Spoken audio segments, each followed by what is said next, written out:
Науката не може да обясни това.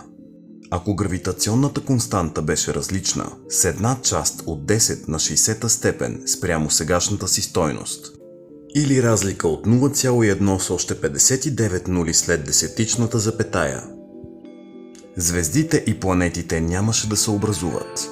Ако космологичната константа, която отговаря за разширяването на Вселената, беше различна само с една част от 10 на 120 степен, разширяването на Вселената нямаше да е в баланс с гравитацията. Ако електромагнитната сила беше различна само с една част от 10 на 37 степен, химическите реакции, необходими за живота, нямаше да се осъществят. Вероятността тези константи да попаднат в толкова тесен диапазон случайно е практически нулева. По-малка от тази да оцелиш с дарц една конкретна песечинка от цялата Сахара, промяна в която и да било от тях, би направила живота невъзможен. Това предполага наличие на интелигентен дизайн. А за дизайн, разбира се, е нужен и дизайнер, който може да е само Бог.